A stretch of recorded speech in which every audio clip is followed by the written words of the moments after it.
a phone call to my parents in Bombay. And if my father answers the phone, I would say, "Ha Papa, it's me, where's mom?" And that is like a normal conversation between my father and me. And if my mom is busy, my father would ask me to call later, and that is like a long conversation between my father and me. Good evening, fellow Toastmasters, and welcome guests. My father, he served the Indian Army and later had a government job. So he was a strict disciplinarian and processorian. He in fact had a list of do's and don'ts. He made stickers out of that and pasted it around the house. One such was on the television, which read, "No TV after 8 p.m. So my father, and I'm talking about the era when we had black and white televisions and Doordarshan was the only channel, okay? So my father, he loved to make rules. I, on the other hand, loved to break those rules. Once in school, a friend suggested we bunk school. I said, "What, bunk school? What if my father gets to know about this?" And you know, these missionaries of bad habits, they have one common line. You know, I have done it so many times. Nothing will happen to you. I'm telling you, nothing will happen to you. And I clinged on to that nothing and bunked my school for the first and the only time. Because there was an informer. That informer was my classmate Chandrasekhar. He went to my mother and said, "Auntie, Samuel did not come to school today. I am sharing this information with you. Now see what you can make of it." And none of all this, I reached home, nothing happened. The whole day passed by, we had dinner, nothing happened. After dinner, something happened. My father looked at me and said, "So how was your day at school today?" Now, for most of my academic years, my father did not even know which subject or class I was studying in. And for him to ask me, "How was your day at school today?" I knew I was caught. And all the torture techniques which he had learned in the army, he exercised that on me that day. On a separate occasion, I was working as a summer training this time. After work, I happened to meet a friend. That friend happened to be a girl.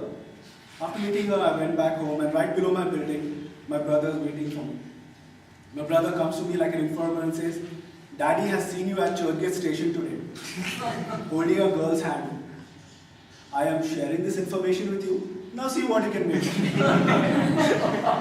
So I go back to my home. My daddy is waiting for me, and he said, "So you have decided that you are going to ruin the name of the family." I said, "Papa, what are you talking about?" He said, "Today at Churchgate station, you were holding a girl's hand. I saw that with my own two eyes." I said, "Papa, with your own two eyes, did you not see that she is my boss?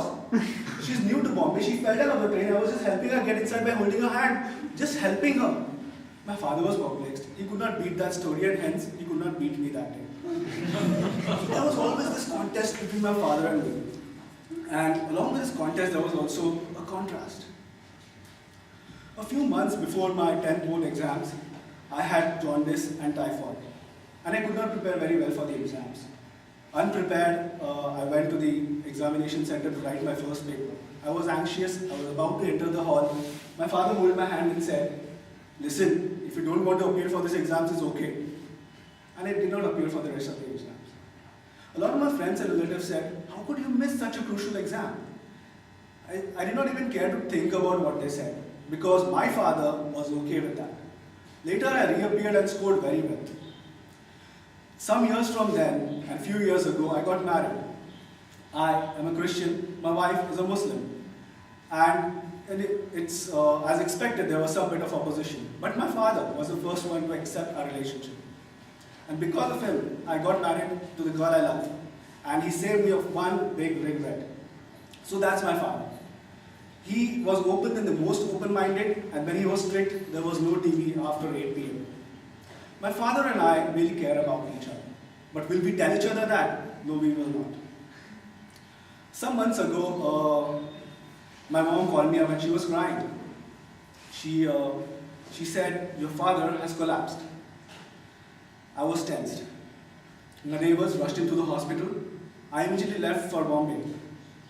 On the way, a thought crossed my mind. What if something happens to him? All of you know what that something means. I reached there. I was with him to the hospital, in the hospital till he got discharged. And it was just me and him in those days in the hospital. And you could imagine that we must have spoken our hearts out to each other. But rather imagine, what if all the countries in this world had women as their president? There'll be just a bunch of countries not talking to each other.